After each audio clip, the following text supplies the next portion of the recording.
I going to be like an 85-year-old lady sitting on a porch and like doing the bend and snap on Instagram? God, I hope not. I'm Lulu Garcia-Navarro, and this week on The Interview, I'm in Nashville, and I'm interviewing Reese Witherspoon. Witherspoon got her start in Hollywood when she was only 14 years old. Since then, she's been in all these iconic roles: Legally Blonde, I object. Election, You won't just be voting for me. You'll be voting for yourself. Cruel Intentions, and Walk the Line, which she won an Oscar for. Now she's back with co-star Jennifer Aniston in season 4 of The Morning Show. I have to do this whether you like it or not. Which just premiered on Apple TV+. But Witherspoon is also a power player in Hollywood behind the scenes. Her company, Hello Sunshine, has been involved in producing The Morning Show, Big Little Lies, and other hits. And of course, she has her book club, which is a massive success. So I wanted to talk to her not only about her acting career, but also about the business of Hollywood. Here's my conversation with Reese Witherspoon. I want to start by asking you about your most recent projects. You have just co-authored a thriller. Yeah. And I've seen you talk about collaboration before. Yeah. There was an interview that you gave where you said, you know, if you don't want to collaborate, if you're an actor, then you should go write a book. But you actually wrote a book in collaboration with someone. So Right. Talk me through that. Yes, you're right. Oh, gosh. Okay, well, this idea came from so many different places. My parents are both in the medical field and grew up as a military brat. My dad was stationed in Germany when I was a little girl. And so first 5 years of my life, I grew up on an Army base, Air Force base, actually. Do you remember that? Yeah, I do. I went to German school, and it was a great upbringing in terms of exposure to other languages and other cultures, but also to all of these medical service people, like that were working in the hospitals. My mother was a nurse. My dad was a doctor. So I always thought, well, why are there not more stories about surgeons? We should say at this point, Okay. the main character is a plastic surgeon. Yes. She's a reconstructive surgeon. Reconstructive surgeon. She's a military trained doctor. She's sort of down on her luck. She's lost her medical license. Her husband has, kind of disappeared. And she gets pulled into this world where she ends up with oligarchs and in very shady areas. Yeah, the CIA gets involved, and there's this whole hidden world. So this idea kind of came up through that, thinking about my parents. And then I started thinking, well, who would I want to write it? Well, I've got to have a thriller co-author with me because I'm too invested here to just give this idea away. So I met Harlan 9 years ago at a conference, and I called him and I said, I have an idea for a thriller. And I was so nervous because I have such high regard for authors and their process and how difficult it is to create characters and story. And I went through a whole litany of insecurities. But part of the way I process things is even if there's risk there, I kind of jump into the risk. And sometimes I fail, but I'd rather take the risk. So I was like, okay, Reese, you've read more books. You know how to plot a movie.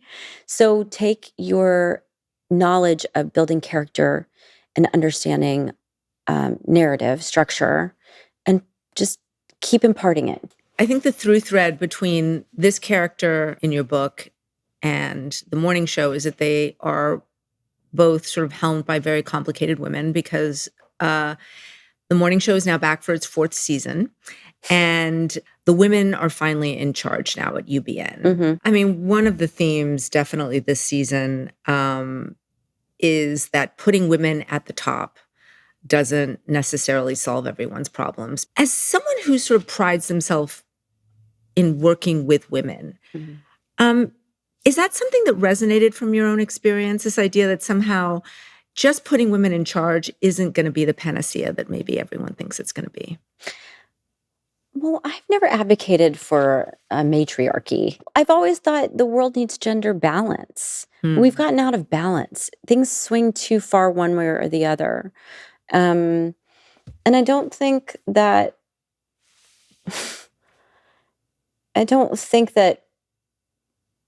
trying to portray I don't know what I'm trying to say. Every time I have the chance to talk about culture inside of Hello Sunshine, I never want to create a monoculture, you know? And I'm also raising 2 boys. Right. It's really important that we include men in these conversations and young men. And I do think a lot of language and a lot of media from 2017 to 2020 did not include their consciousness, you know, and ask them in and help them feel like they belonged in the emergence of the power of women. And so I think we're seeing them look for other sources of empowerment. And maybe those are empty sources. Maybe they don't have, maybe they aren't substantive, but they're speaking the right language to young men. So I think we have to invite an idea of gender balance. That's what feels like what's right in the world to me. I think I pushed really hard to get women in seats of power all around me because they weren't getting the opportunities at all. And I was trying to show it more. Women in charge, women as directors, women as screenwriters, women as the author of that best-selling book. So yeah, it's interesting that we're exploring on Morning Show the dynamics of having all these women in charge, and that isn't always the final answer. One of the things, though, when I was looking at the show is this question of, do women deal with power differently? And it made me wonder about, as someone who was in charge of her own company, do you think that there is a different way in which women actually exercise power, or do you think that's just like a myth? No, I do think it's different. I have a very troubled relationship with the word power because it's got so much weight on it. And explain, what do you mean?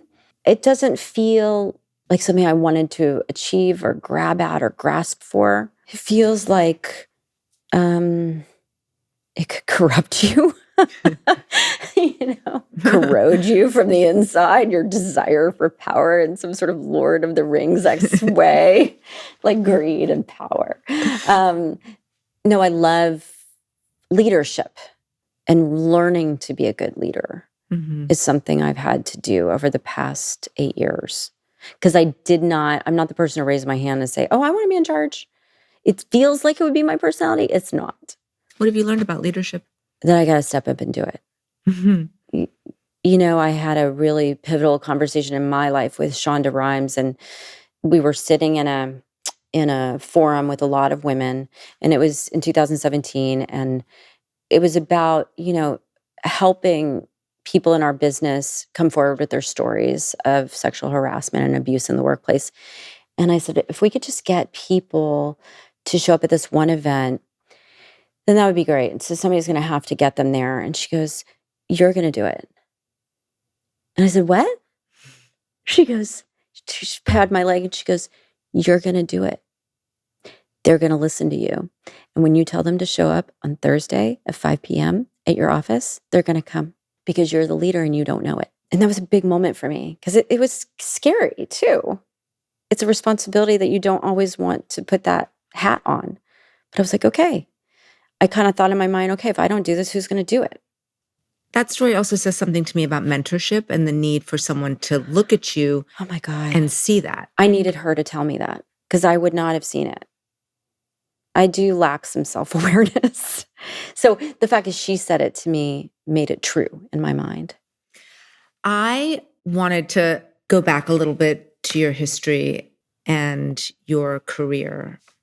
Where did you sort of first start to get in front of an audience and enjoy that? What was that moment? Well, I did a commercial for my neighbor down the street when I was 7. And then I don't know. I went up to my mom and I said, I want to do acting classes when I was 7. So she couldn't find any acting classes for kids. So she enrolled me in Belmont College, had a nighttime acting class for students. And so I was going with, 20-year-olds to acting for television and commercials. And then I didn't do much for it until I was about 12. Another girl had told me at school, she goes, oh, I'm doing these acting classes every Saturday morning. And I said, oh, okay, well, I'm going to ask my mom if I can go. So I went home, told my mom, and she was like, sure. And so every Saturday for probably 3 years, I was dropped off for 3 hours of acting training every Saturday morning. And I And you just loved loved it? it. I loved it. We'd act. They taught us how to do our hair and makeup. It was Nashville. So we had to learn how to put on, our fake eyelashes. And I was 12. But also they taught professionalism, like how do you show up? How do you go for an audition? How do you do a job interview? Hmm. It was the only professional training I've ever had as an actor, but it was very good and very comprehensive because I got a job when I was 14 starring in a movie. Yeah. You went to an open casting call for The Man in the Moon. Yeah, right over like 3 blocks away in the back of a bar. They were In the back of a bar? In the back of a bar in Nashville. Yeah, my dad drove me down, let me get out and stand in line. It was 1990. And I stood in line waiting because it was an ad in the paper that said, do you want to be in a movie? And there was a woman at the acting school had said, hey, they're casting for this movie. You should go stand in line. So I did. And it turned out they were looking for a 14-year-old Southern girl. So right place, right time. At around 18, you then put your acting career on pause and you go to college for a year. Mm-hmm. And this is actually something that I wanted to understand a little bit about because you end up going to Stanford. Why did you end up stopping what was a promising acting career and decide I need to go to college? Well, my parents didn't think I was going to become an actor. And they really encouraged me to go to college. They wouldn't let me work during the school year either. I was only allowed to work on movies in the summers while I was in high school. They wanted me to go to traditional high school and have a normal high school experience. Because I got calls after the first movie I did. I got offers to be on broadcast television shows. And I turned them down. And I'm really glad my parents held the line with that because all those things I learned about being a kid were just formed by growing up in Nashville and going to prom and feeling awkward in the school cafeteria. But then they wanted me to go to college, and I applied only to schools in California. And back then we didn't go on college tours, or I didn't. No. So there was this giant thick book, and they had little thumbnail prints of colleges, and there was a picture of Stanford, and I was like, I guess I'll go there. It's in California. I think I was the only person from Tennessee in my entire freshman class. I always say, I think I got on geographic diversity. What did you think you were going to study? Like, what did you want to Literature. major? I loved reading. I just read and read and read. I wanted to study literature. You only stayed for a year. How come? I couldn't afford it. I didn't have any money to go to college.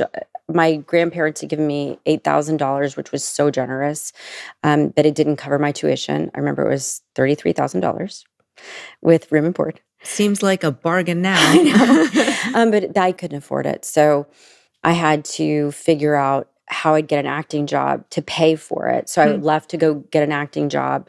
I got one. And I ended up doing 3 movies in a row: Pleasantville, Election, and Cruel Intentions. And then by the time I had finished those 3 films, it had been a year and a half. And also you were legit famous. Well, I wouldn't say I was really famous until I did Legally Blonde. But those 3 movies were, big movies. And you just decided at that point, like, maybe the college experience wasn't for you? No, I thought I was going back. I fully thought I was going back for Wow. probably 5-6 years. I wanted to ask you about a more difficult moment. I saw you in Oprah in 2018 talk about leaving an abusive relationship when you were very young. Mm-hmm.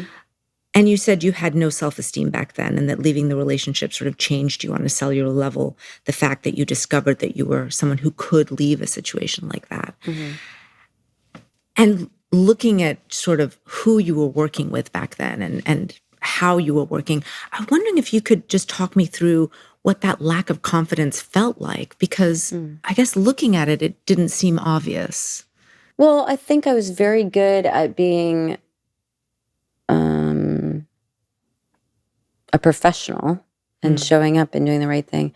But I wasn't emotionally mature when I was young. And you get in relationships that don't work for you. And And sometimes you don't even see the dynamics that are happening. So when I got out of that, it took me a while to reconstitute myself. My spirit had been diminished because I thought all those awful things that person said about me were true. And I had to rewire my brain. But I was really insecure. Because I've talked to a lot of people who've been in abusive relationships and they can't see it, you know? And I couldn't see it. Took me a long time to be this woman that I am now. When you say you had to reconstitute yourself, what does that look like when you're also having to sort of be a person out in the world? It's very hard to be a public figure. So I have a lot of compassion for people who live public lives and maintain privacy. It's nearly impossible at this point. With everybody dehumanizing you in a certain way, like taking pictures of you like you're an animal in the zoo instead of a person with their children or having a private moment. Yeah, it was hard. It was really hard. And being a mom, and wanting to protect young people is hard too, you know? Yeah, I wanted to actually come to, what happened after this, because you end up in these big films that had a lot of initial success. You just mentioned them: Election, Cruel Intentions. And you end up, of course, getting married and having children. I mean, Ryan Phillippe, of course, was your husband back then. You had Great 2 children with him. pronunciation. Great. I had to look it up. Okay.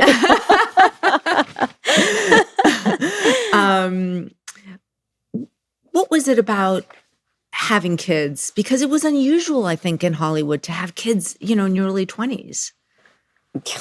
Yeah, you think. There's parts of it that are private and personal that Of course. I don't really want to talk about, but I will talk about having kids at a young age. There was so much I didn't know, and maybe that naivete was good because it's like, oh, well, I'll just do that and have a career. And I did have a few people say to me, this is going to be really hard on your career. And my mother was a pediatric nurse, and she said, I'm going to help you. But that was hard because she lived in Nashville and I lived in Los Angeles. So I went through everything that new moms go through, where it's sleepless nights and long days, endless bottle feedings and breastfeeding and trying to learn lines and go to do auditions, but organize childcare. And but when I had my daughter, I didn't have nannies or help or anything. I had somebody who would come watch her 3 hours twice a week. It was really hard. There were roles I couldn't take. I wasn't just in service of my career. I had to sort of have this immediate balance of family and career. Being a mom and being a working actress. That's why it was also scary when Legally Blonde became such a big hit. I wasn't going to beg for parts. Parts were coming to me. And that almost made it scarier because I wasn't picking and choosing what I would reach and strive for. It was like, it was more like, what will I not do? And so I had to put boundaries in at a very young age. It was really hard, but I figured it out. I kept on thinking about that while I was sort of reflecting on this moment for you, that, you were this, at the height of your success with Legally Blonde and this string of successes, and yet you were married and had kids, and all your actress peers, that was not their reality. Was it difficult to be in a different part of life than perhaps your peers were? Right. Yeah, that's true. You know what the most ironic part was? I was always being told by different people in the industry, don't play a mom, it'll make you seem old. And I was like, but I am a mom. I was like, but I do think we've lost a lot of storytelling around mothers because there was so much about our business that it desexualized you. So you couldn't be a movie star if you played a mom. And thank goodness that's sort of going by the wayside. But that was a big part of when I was in my 20s and 30s. Don't play a mom. No men will desire you, or nobody will want to go see that movie because nobody wants to see a movie about a mom. Were there people that you could turn to kind of help you with that balance that you were trying to achieve? Well, I think as I got a little bit older, Jennifer Aniston was really helpful for me navigating personal life and tabloid curiosity, and also shutting out all the noise. You played her sister, obviously, in Friends. Yeah. And you're in the in the morning show with her now. Yeah. We played sisters on Friends, and her and Courtney. I remember I brought my baby, Ava. Ava was only 3 months old when I was on Friends in 1999. And I remember Courtney and Jen coming to my dressing room door and knocking on the door and going, "We heard you have a baby." I was like, "I do. I have a baby." They're like, "Can we see it?" I was like, "Yes, she's right there." And they're like, "Oh my God, this is so cool." And I just remember them being so kind about it. And that kindness opened a door for me to ask Jennifer a lot of questions when I went through breakups or really public divorce. And she was just really always very generous with advice and care. What advice was that? What are the lessons of having to protect yourself, essentially? Oh my God, there's just hundreds of them. Well, actually, Jennifer Garner and I, too, are very close, and we would talk a lot about navigating public interest in our kids and how we could protect them from pictures and paparazzi, and because they would be everywhere, all over the schools and all over the cars. There was always this surprise, somebody jumping out of the bushes. Or I remember at church once in LA, a guy jumping on the hood of the car, and on each side, 3 people pushing against the window, banging on the door when my kids were little after I got a divorce, and chasing us like it was a police chase down the freeways. It was terrifying. And the fact that we survived that, but I do think I think it was really hard on my kids. It was really hard, anxiety producing. And I regret living in LA during that time. You think It was too hard on the kids, yeah. And I know it feels like they're just taking pictures, but it would be like 25 people on the side of the soccer field photographing me and Ryan to see if we got along or we didn't get along. And there was a little boy and a little girl there. Yeah, I watched them chase Britney Spears, and she had 2 little children, and I had 2 little children. And I felt like it was this really unfair portrayal of her as a bad girl, but I was a good girl. And she was a mother, a young mother, trying to figure it out, away from home, being chased like an animal. And what that kicks up inside your body and what it does for you is very traumatic. And I just have incredible compassion for people that went through that time period and were portrayed a certain way by the media because of if they went to a nightclub versus they went to the playground. It was a very punishing time for women who were in the spotlight. How did you explain that to your kids, and did you see like the effects of that for them? Yes, my kids had anxiety. Wow. Really bad anxiety. And it was all external. It was you can only shield them from so much, but when they can go to the playgrounds and on the schoolyard, it feels like the world is chaos and there are no rules. And there was like this invisible barrier. They would never touch your body, but they would scream. They would yell things at the kids about their dad or me that were wildly inappropriate. At the children? Mm-hmm. Yes. It's people. These videos exist. And then they would only show the one part where I was screaming back at them, going, get back in your cars. Leave us alone. I'm not trying to garner sympathy. It was my life. I didn't know that was what would come with wanting to be an actor or storyteller at that level. That's why when social media emerged, Jennifer and I got on the phone. We're like, oh my God, we can create our own storytelling. We can decide when people have pictures of our kids. Sign me up. You felt like this was a way for you to decide how much and when and in what way you were going to open the door. Yeah, it devalued that market. There was no longer a market to see pictures of my children because people were getting it for free. And also it had great use. I mean, what I felt like, I immediately saw this opportunity to build community online. It only took me a couple of years, and I ideated around this with Sarah Hardin, the CEO of Hello Sunshine. She came on and I said, how do we take the book club out of your grandma's living room and into the digital world and create a community that's far-reaching and global? People come up to me about two things. Legally Blonde, of course, you think that, right? And they like to say, what, like it's hard? And can I show you the bend and snap? Or can you do the bend and snap? Did they actually ask you to do the bend and snap? Sometimes I do the bend and snap.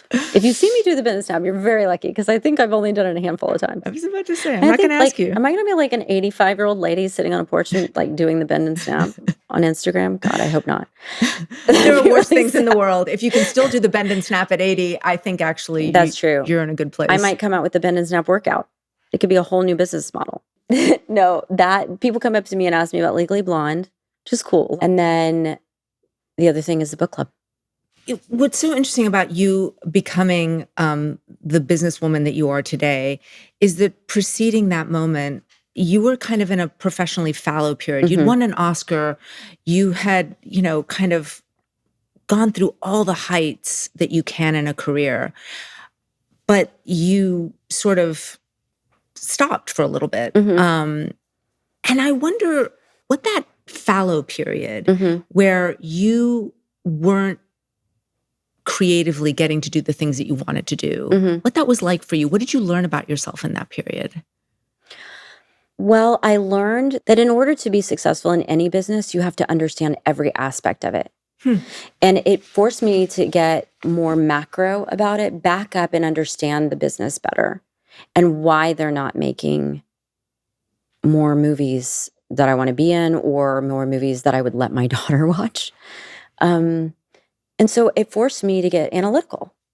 And it started as a company called Pacific Standard.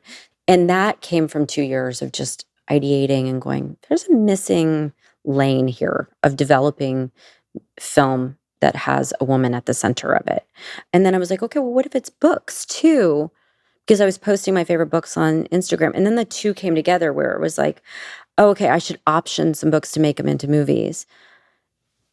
And then it just grew because Instagram came around and I was like, oh, let's build an online community. And then I think the part of my brain that gets really turned on is how do you connect community, the IP, and all the social relationships. So I had all these friendships from working for 20 years in the movie business with other actors and actresses and filmmakers, and how I put that to work. And so when those three things started coming together, as media was changing, I was there to meet the moment. I already had IP and I had options and I had books and I had filmmakers. I had it ready to go for when streaming emerged and they needed content. I had the content to provide. It also took that shiny part of fame that was so difficult to deal with, and I got to pivot that light onto people who I felt like were very deserving, and I could stand next to them and promote their book. And it was like, oh, this is such a great use of fame. I mean, it brings me back to something you said earlier, which was that first moment when someone said to you, you are a leader, you can lead. That this seemed like a natural evolution to what you had kind of been working on. Yeah, and I had to get really frustrated and angry in my existing career to hit the wall to want to take on a new aspect. Or a new, it's an entirely different career. It's two totally different careers. And I jostle between the two of them at all times. Being a creator and being a person who understands the economics of creating. But the part about understanding the shifting economics of the entertainment industry, that's fun for me now. fun? It is. It actually is. I find it really fun. I like to forecast about it. I'm not always right, but I listen to other people's forecasting. I watch it. I write people who I think have a really good take on our business. And I've been inside it since I was 14 years old. I have a very clear-eyed opinion of it.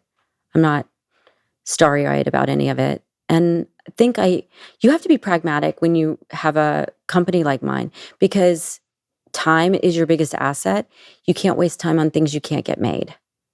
So you have to be very, very thoughtful about what projects you take on, what books we option, and then you have to throw all your energy at it. So if it doesn't work at any point, you have to be very comfortable with cutting bait and moving on. I mean, you're Yeah. starting a business project focused on Gen Z women. Your kids are Gen Z. Mhm. When you're looking and you're forecasting, what are you seeing? I mean, I would love to know. Well, this is part of the great thing about being a young mom is my kids tell me everything that's going on. And so that helps me forecast what's happening in the media world because they tell me first. I noticed my kids weren't going to the movies. I had teenage kids. I went to the movies every Friday and Saturday night. Kids don't go to the movies. Usually people are seeing one movie a year in the theaters with their kids. So you got to go where the audience is, not lament the fact that they didn't show up or have what I call old school itis, which is like, well, in my day. Well, it just doesn't work that way. You got to go to where the audience is. But attention spans are shifting. They just are. The way we make movies is going to change radically in the next 2 years to 3 years. Because of AI. Everybody knows it. It's like you just have to understand how it's going to happen because we still have to layer our consciousness on top of it and use it as tools because otherwise it's just a runaway train and it can't make you laugh. AI has never made me laugh, not once. No. I did a whole AI thing with Will Ferrell when we were standing on set of You Were Cordially Invited. And our director, Nick Stoller, put in, come up with movie ideas for Will Ferrell and Reese Witherspoon in a romantic comedy. And it spit out like 10, and 3 of them were actually not too bad. Will came up with 10 other ones that were so much better. Talking about the industry, there's this moment that you talked about after Big Little Lies comes out on HBO in 2017, which you starred in. It was this huge hit, in terms of awards, in terms of just public reaction. But you said that the project barely broke even at the time. For my company. For your company, my yeah. producing fees. That's what I mean. And I just want to understand, what are the mechanics of that? When we're looking at the industry and where it's at and what it takes to make quality work, why didn't that work out? And what did you learn from that? Well, I had set up my company fundamentally in a way that it could never be profitable because I was just working off producing fees. It's too inside baseball and a little bit boring, but I don't know. I'm interested. I had set up the company and had so much success with Gone Girl, Wild, Big Little Lies. And that was a big financial success for HBO. Right. But it wasn't for my production company because I was trying to keep 5 women employed with great health insurance in an office building, and we didn't know where our next producing job was going to come from. I was like, this isn't a sustainable business model. I need more predictable revenue. And that's when I got business partners, backed up and built a business plan. And I raised capital from AT&T and Lorraine Powell Jobs through Emerson Collective. And we only raised 1 Series A. And then we sold in 2021. That was a big payday. You were acquired by Candle Media for almost $1 billion. What was that like that day? Very emotional. Very emotional. And it was a big deal for me because I had really held out during those negotiations with different entities that wanted to buy the company. And I'd waited for the best valuation of the company because so many women had equity in the company. And it was really important to me that these women, who a lot of them gave up corporate jobs to follow my dreams and my vision and help me execute, and they all got paid. And And that was a big deal for me. Because I also thought, I got to be really careful who this sells to and what the value is, because it's putting a value on women's storytelling. And what are we saying to the world? I was like, and I also thought about my grandmother, who loved stories and had, she went to Vanderbilt University and had a degree, a teaching degree, and she just couldn't really do anything with it. And I could tell she was a frustrated intellectual. And that she didn't want to teach first grade. She loved first grade, but she wanted to write books and she wanted to travel the world. She was a storyteller and she didn't get to do that. And so I thought, I'm living my grandmother's dream. What did you do to celebrate? I remember getting on, it was COVID. So we were all in lockdown and I get on a Zoom with everybody in Hello Sunshine. I thought really long about what song I would play before we went on and told everybody. And I played Here Comes the Sun by the Beatles. It makes me want to cry. Because it was like a hopeful moment that people actually cared about women's stories. Like we weren't in the margins anymore. We were the main story. And it made me think, okay, if I can do this, I want to make sure other women can do it who are coming up after me. Because if I fail here, this is going to tell every little girl who has a dream of being a producer or director that she's not going to make it. So I pressured myself a lot. But it was a great day. It was a great day. I think one of the other things that it did is show that there's a market for it, right? That you can make these kinds of stories and they can make money, because I guess no one's really not everyone's into it just for, the higher purpose. No, it's a business. It's the movie business. It has to make money. It has to justify the cost. I understand that. And so when I was able to blend my ideology with that business model and it became successful, I felt like, wow, I think I've aligned for what I was meant to do here in this lifetime. The CEO of Candle Media recently did an interview with Semaphore. And he said that you've been a great partner, but he also said that Hello Sunshine, quote, wasn't worth what we paid. How does that sit with you? Well, I think it's short-sighted, being honest. He and I've talked about it. I'm all about full candor in discussions. I think the world is shifting, and just because one aspect of our company didn't hit the numbers a certain year that anybody thought it was going to hit, that doesn't mean it's not valuable. And I think, gosh, don't try to bury something that's a seed. It's going to grow and grow and grow, because it's a wonderful brand and it stands for something. It means something. I mean, I do think it speaks to the sort of changing media landscape, because in that interview, he talks about how the goal now with, quote, traditional media, so I guess he's talking about a TV show, is to, quote, retell and to extend those stories on social media. And he added that the goal hadn't worked out as well as he expected. I did not understand what he meant. And maybe that's me, but yeah, we can ask him. You want to call him? Yeah, we should. But do you understand what he means? I mean, can you explain what the goal is now? I can't explain what he was trying to say because I don't know, right? I don't live inside his head.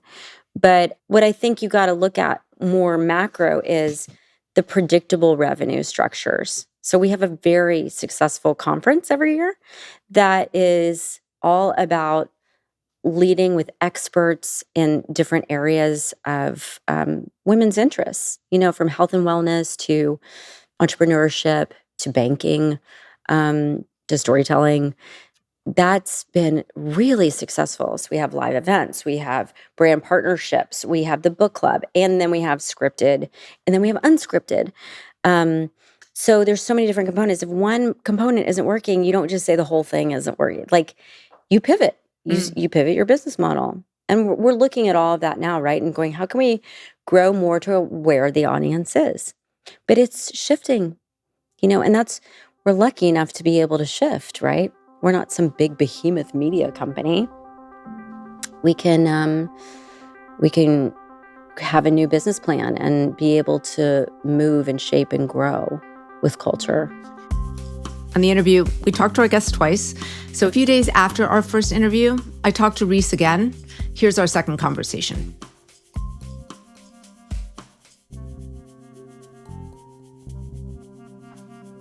Hi, nice to see you. Hi, Lulu. I think I catch you still in Nashville. I'm still in Nashville, yes. We covered so much ground in our last conversation. I was wondering if there was anything on your mind from our last talk. No, I think we talked about things I don't normally talk about. So I felt like, I was kind of reflecting on people. There used to be this sort of feeling of you're not supposed to ask. Well, let me try and think of how I want to say this. Well, I feel like there was a lot of preciousness around asking people about motherhood. Oh. And I've been really reflecting on how important it is for young women to hear women talk about the balance of motherhood and work. It used to be like, oh, it was offensive to ask people about motherhood, but I think it's so important. Like, it never offended me. People asked me how I juggled things, or I would ask other women the same things. It's interesting. I've sort of been thinking about what it is to be a mom in different eras, because there's a pretty big age gap between your oldest two kids and your youngest who's still home with you. Are you different as a parent this time around? For sure. I'm exhausted. I'm completely wrung out and tired. And whenever I lose my cool, I turn to my youngest and I go, you got to call your brother and sister. They wore me out. I'm so tired. Like, eat the cookie, go to bed late, just do it. But like, think about how it's gonna make you feel. And then, like, beyond that, I'm so tired. I've been parenting for 25 years. And I also feel very comfortable that I know the little things that aren't as important. Like, I had a friend say, I'm not there for pickup. And is that okay? Absolutely. You can't be at every soccer game, every morning meeting, pick up, drop off, make the lunch, do the volunteer stuff. It's a lot of pressure on women to send the kids to school, have them fully prepared, but also do all the volunteering at the school, around the school. That's like unpaid labor, And I am so grateful for the women who show up and do it and include me in it, when I choose to show up. But that's a whole other set of pressures on women constantly, to show up and be the perfect mom. As we talked about your sort of parenting of your youngest, I'm also wondering how you look at your oldest and what that looks like in terms of giving her guidance as she kind of makes her own way in the world. From your own perspective as someone who also has, had to navigate Hollywood at a young age, what kind of advice do you give her? Well, it's interesting because last year she turned 25. And when I was 25, she was a year and a half old, and I'd just done Legally Blonde. Oh, wow. And I was about to start Sweet Home Alabama. We just are living very different life existences, realities. And I'm so proud of her for not being anything but herself, not trying to emulate me or be me. You know what I'm saying? Not trying to approximate my career. Or Ava's just cool. She's just always been cool. Some people are just born cool. She was just born cool. But part of the challenge of being a mother of a 26-year-old woman is learning to back away. Learning she doesn't need me in the same ways, and that's okay. And soothing my heart when I feel like rejected a little bit. But it's not a rejection. It's actually her. People in my life remind me the alternative would be worse. If she was just so needy. She's not. needy like that. I'm just really proud of who she's become as an individual. You know, I have an only child. She's 12. I can't imagine the moment when she's going to leave and, you know, that's going to be the end of that. And been watching a lot of sort of people sending their kids off to college and sending their kids off into the world. And you're talking about it feeling lonely and rejected. I'm just wondering how you have processed that and how you deal with letting your children go. Especially children, I have to say, Reese, who, are going to get a lot of scrutiny because they're the child of Reese Witherspoon. Well, that, we talk about a lot, but that's, again, something I can't understand because I wasn't the child of famous parents. So I encourage them to reach out to people who are in similar situations, and they certainly have friends there. And, the whole thing about how do people treat them as they pursue acting or music or entertainment. I mean, it's pretty natural that the child of two actors would want to try acting. So, I mean, there's this whole discussion, right, about nepo babies, et cetera, et cetera. Yeah, it just blows my mind. Like, is Laura Dern a nepo baby? Like, really? She's an Oscar-winning, incredible part of the fabric of filmmaking for 40 years, and so are her parents. And it's like, should we not have her be an actress? And I think it's also what you do with those opportunities, And I don't know. I think my kids have a really good, clear headspace about that. But back to the point of empty nesting in a certain way, because I have two kids who've left home. It's really sad. It's really hard to deal with. I grieved their going to college, and I cried in their rooms. And oh my gosh, one year, one of them didn't come home for Christmas, and I sat in their bed and just cried. It's a loss because you do everything for them. You take the food out of your mouth, the coat off your back. You don't sleep. You don't sleep because you're so either taking care of their physical needs when they're little, or when they're older, you're just so worried all the time. They're going to get in a car accident, or they're going to come home, or there's going to be drugs involved. I have everywhere the parents have, And then one day it's kind of like, if you've done your job, you did the right things, they go. And it's like, it makes me teary right now. It's just really hard. But you did the right things. So, and then they become these incredible friends. Like, Ava will call me and just be like a great friend. Deacon calls me all the time. We hang out in New York, and he'll tell me about cool restaurants, and I'll be like, great, can you get a reservation? Because he can get better reservations than I can now. But it's awesome to have your kids become adults. We only have a few minutes left. What do you see your career going in terms of your acting? I mean, is TV more interesting to you now than movies? No, I go back and forth. I love movies. It's, how I started. And I love that television has become this premium storytelling, enterprise. I think a lot of building my company was around television, and the world of television producing was just so open. It was like the Wild Wild West, and we could do whatever we wanted to. I have to be so passionate at this point to be acting. I have to love it. Just love it, love it, love it. Because I really like my life. My real life is really good. So I have to really feel like, the story has to be told. And I do feel like that about some of our projects. But it's definitely a different feeling about acting. I've also been doing it since I was 14. So I've done a lot. I said a lot. I've played a lot of parts.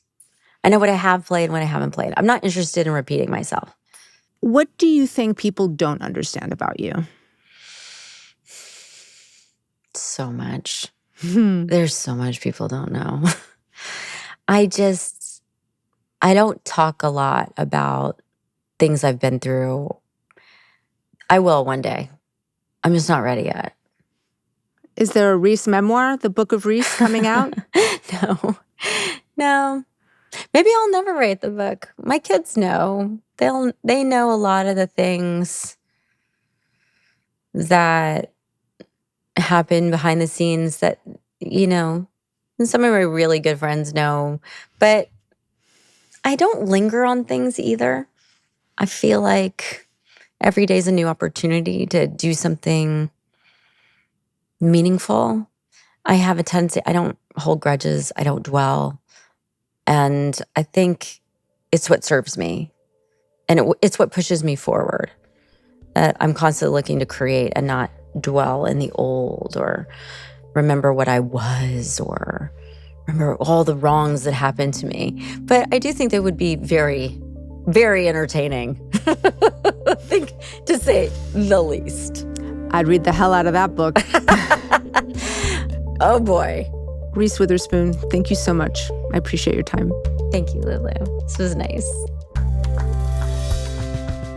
I'm Lulu Garcia-Navarro. And I'm David Marchese. And we're the hosts of The Interview, an audio and video podcast from the New York Times. Every week, we interview fascinating and influential people from all walks of life. Subscribe to our YouTube channel so you'll never miss an episode.